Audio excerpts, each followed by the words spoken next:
Faruku Komara. Bwana, kwanza umemtazamaje na vipi, kwa nini wanaongeza beki? Huyu bwana, kwa mashabiki wote wasimjua, huyu anaitwa Omar Faruku Komara. Huyu kiasili ni sentafu, ni beki pale wakati.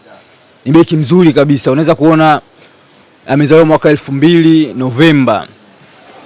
Ni mchezaji mzuri kwa kweli. Unaweza kuona ameenda kwenye timu ya ASEC Mimosa. Baada ya hapo akaenda timu ya FC ya Bobo. Timu za Ivory Coast. Unaweza kuona mchezaji ni wa Ivory Coast, kacheza timu za nyumbani pale. Baada ya hapo akasajiliwa na timu hii ya South Africa ambayo inaitwa Golden Arrow, ambao watu wengi ndio wanamjua. Sofa ni mchezaji ambaye kwenye Golden Arrow kwenye ligi kuu ya South Africa ipo nafasi ya 9 kwenye timu 16. Sofa ni timu ambayo alitoka, ni timu ambayo iko kwenye nafasi ya 9.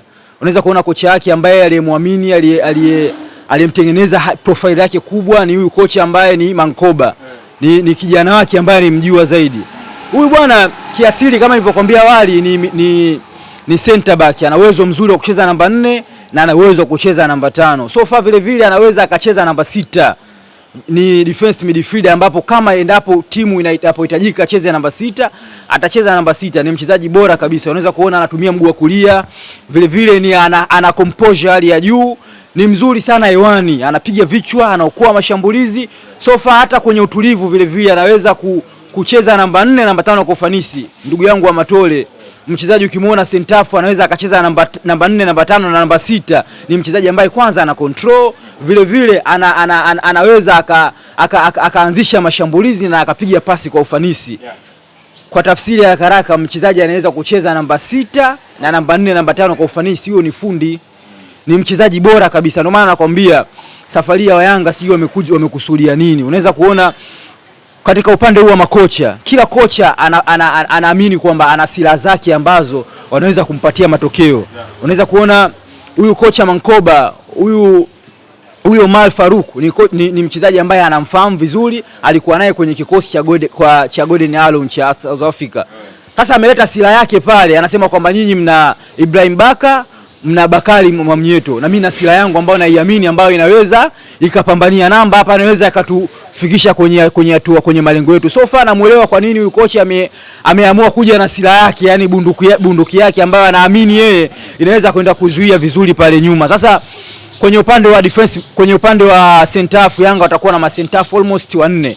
Kutakuwepo kuna Bakari, kutakuwepo na huyu mwamba usajiliwa Omar, kutakuwepo na mwamba mwingine ambaye ni Ibrahim Baka, kutakuwepo na yule nimemwona Jobu. Sofa sasa Yanga hii sasa ndio maana halisi ya kuwa timu bora.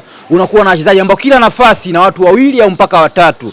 Ukimwangalia Ibrahim Baka ni beki bora kabisa, ameshaonyesha. Ibrahim Baka namuona sasa hivi amebadilika na uwezo mkubwa vile vile wa timing, one by one yeye anazipenda na anawini muda wote. Ukija kwenye tackling Ibrahim Baka ni bado ni bora. Ukija kwenye kuanza kupiga pasi bado Ibrahim Baka ni kitu kingine cha ziada ambacho amekifanyia kazi ambao tofauti na mwanzo alivyokuja. Ibrahim Baka amejimarisha zaidi kwenye upigaji wa pasi. Japo kwenye nafasi ya ulinzi mimi ukinitajia mbaya anaweza kupiga pasi kwa ufanisi ni yule bwana mdogo Jobu.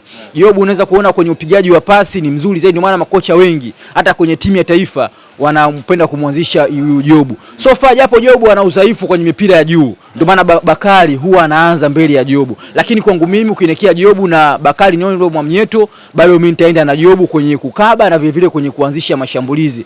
Sasa balaa lingine lilokuja kwa Yanga ni huyu mwamba Omar Faruku Komara. Huyu bwana timu zote alizotoka kama nilizokutajia awali huwa anaanza. Ni mshambuliaji bora, ni defense bora kabisa. Unaweza kuona composure yake, ana uwezo mzuri wa kuzuia, ana uwezo mzuri wa kuanzisha mashambulizi, ni commitment katika nafasi ya beki. So far ni beki ambaye namuona anaenda kutengeneza safu ngumu kabisa ya uzuiaji, hususan akiambatana na beki hawa 4. Sasa hapa ndo hapo sasa Ibrahim Baka ana kazi ya ziada ya kupambania namba na ule Jobu. Hata Bakari naye kuhusiana na ubeki. Huyu ni beki bora kwa kweli. Unaweza kuona hata mashabiki wote wa Yanga wataenda kumfurahia ubeki.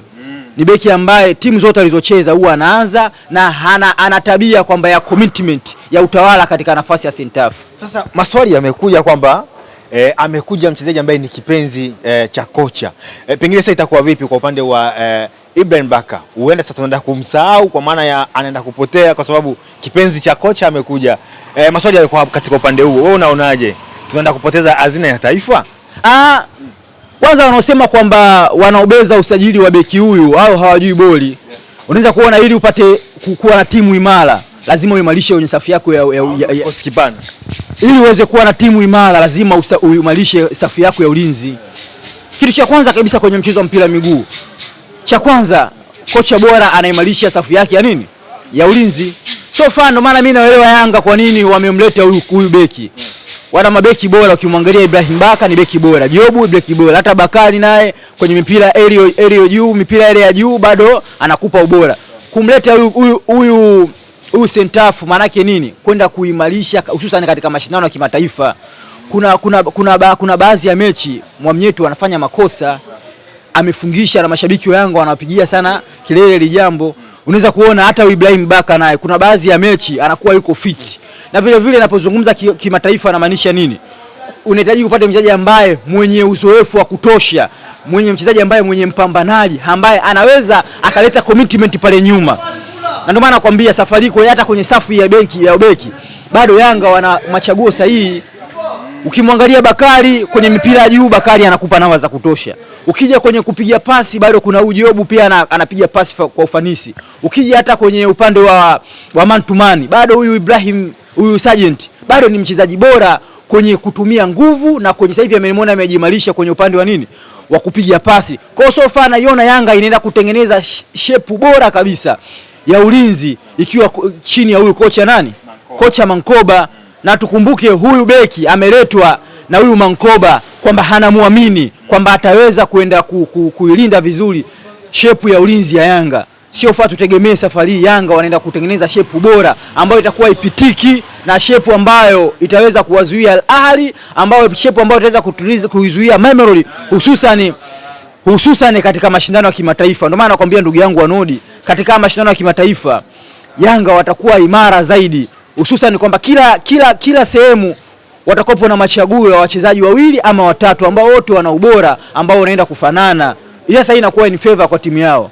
Sasa mpaka hapo usajili zilizofanyika kwa pande zote mbili, Simba na Young Africans, unaona ni timu gani ambayo ipo serious na mashindano yanayokuja huko mbele? Tukiangalia Yanga malengo yao wanasema kwamba ni robo finali, lakini hebu tuweni wa kweli, huu usajili ambao Yanga wameofanya naweza nikasema ni mtego. Ni mtego kwa sababu unaweza kuona wanatuambia robo finali, lakini wachezaji wanaoleta ni professional, wachezaji wanaoleta wana high profile, na wachezaji ambao walikopo wanaanza kwenye timu zao. Maana yake nini? Nakwambia kwamba hawa kuna kitu kikubwa wanakihitaji. So far naiona Yanga ambao wataweza kwenda nusu finali ama finali ya CAF Champions League, na ndio maana nasema kwenye msimu huu ukienda kuangalia mechi za Yanga ni sasa unaangalia mechi ya CAF Champions League. So far wamekuwa bora kabisa. Hebu tuweni wa kweli.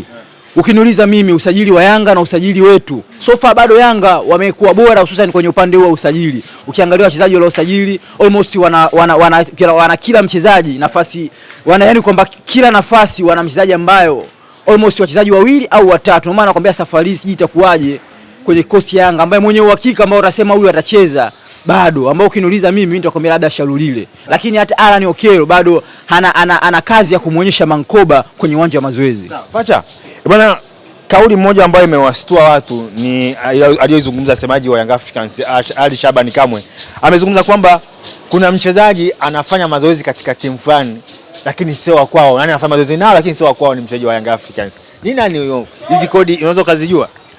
Bwana, hata mimi hilo jambo nimelisikia, kwa sababu sasa hivi unaweza kuona katika kitu ambacho kinachotishia kabisa amani ni afisa habari ya Yanga.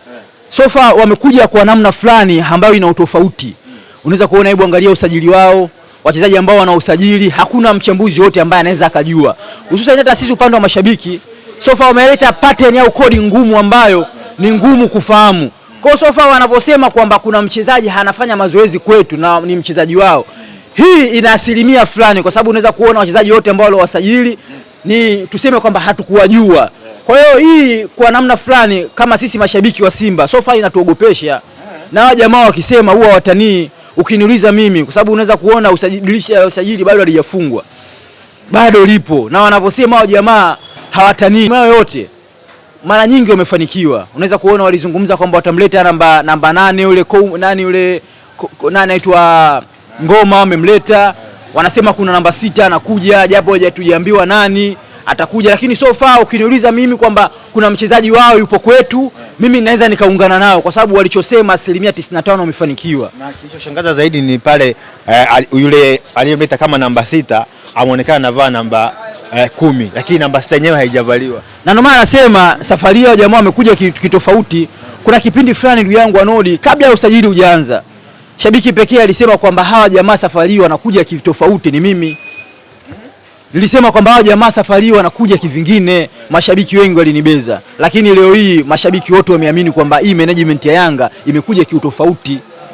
Unaweza kuona wasajili zao walizosajili, jinsi katika utambulisho wa wachezaji. Na ndio maana nasema hawa bwana, mashabiki wote tuliamini kwamba namba 6 ambayo inayokuja ndani ya Yanga ilikuwa ni nani? Huyu Ngoma. Wote tuliamini hivyo. Lakini sasa ajabu tukaona namba 6 Ngoma wamemvua, wamempa namba 8. Alafu sasa mimi kitu ambacho kilichonishangaza zaidi kwenye upande huu wa wasajili wa kimataifa, Yanga washamaliza. Kwenye nafasi hii ya kimataifa brother, Yanga tayari idadi ile ya wachezaji wa kimataifa Yanga washamaliza. Kwa hiyo yupo ndani sasa. Ndio maana naambiwa kuna mchezaji ambaye wanaenda kumsajili Yanga ni mchezaji wa ndani. Of course ni namba 10. Unaweza kuona namba 10 ya Yanga wanaweza akacheza Mudathiri haya sio namba 10. Japo kuna muda fulani anaweza akacheza namba 10, lakini Mudathiri ni box to box midfielder, ni namba 8. Tuseme ni Faisali ni nani? Na ndio maana nakwambiaje, ukiangalia leo mimi nimeshangaa kuona wachambuzi wote. Wachambuzi wote wanaposti kwamba habari za Faisali tayari kashasajiliwa Yanga. Na leo nani Azam wana mechi muhimu, lakini Faisali hata kuwepo sehemu ya kikosi cha. Na ndio maana ndugu yangu Anodi nakwambia mimi nikiangalia wachambuzi wote hawa, 90% ya wachambuzi hata ukija kwenye hawa kina Hansi nani wote hao wameposti kwamba Faisali anasajiliwa ndani ya Simba. Lakini ukiangalia dalili ama ukiangalia tafiti unaweza kuona kwamba wanachokisema, ukiniuliza mimi na 90% naungana nao. Kwa nini? Unaweza kuona Faisali pale anapokaa kama, unaweza kuona Faisali mazoezini hayupo Azam. Unaweza kuona na uthibitisho mkubwa. Tusubiri kuangalia leo Yanga Azam si anacheza leo. Hebu tuangalie Faisal atakuwepo. Hata kuwepo taarifa za. Kama Faisal hatakuwepo leo, basi mimi nitaungana na wachambuzi kwamba kweli Faisal kasajiliwa na Yanga. Kabisa. Kwa sababu gani? Ili mchezaji kwamba kasajiliwa na timu fulani, cha kwanza hasicheze katika ile mechi husika. Na ndio maana nakwambia mimi leo hii nitasubiri kumuona, je, kwenye mechi ya Azam Faisal atakuwepo? Kama hatakuwepo, mimi nitaungana na wachambuzi wote kwa 100% kwamba tayari Faisal kasajiliwa na Yanga. Unajua, tukubali kwamba huu usajili wa Yanga sasa hivi aliyesimamia ni UGSM. Na katika matajiri ambao wanatoa fedha moja kwa moja, huwezi kumwacha UGSM. Mtumie fursa hii kuambia mashabiki wote, hususan katika mashabiki wa upande wangu, tusiseme kwamba UGSM hawezi kusajili wachezaji bora. Huyu ameanza kuleta hapa, amemleta Sharulile, ameleta Ngoma, ameleta mpaka huyu mchezaji ambaye huyu beki huyu anaitwa Omari. Ni mchezaji bora ambaye bila GSM ama bila engineer ilikuwa sio rahisi kuja kwenye ligi kuu yetu. Lakini pacha, ukiangalia mchezaji aliyeletwa huyu nani Komara sio yule ambaye wamemzungumzia wakati wa mkutano. Wamesema wanamleta yule ambaye alikuwa anawasumbua kwenye vichwa vyao. Manake bado yupo mwingine. Na ndio maana nakwambiaje, mchezaji, hebu tuongeeni ukweli siku zote ndugu yangu Anodi, unaponioji mimi nimenyoka.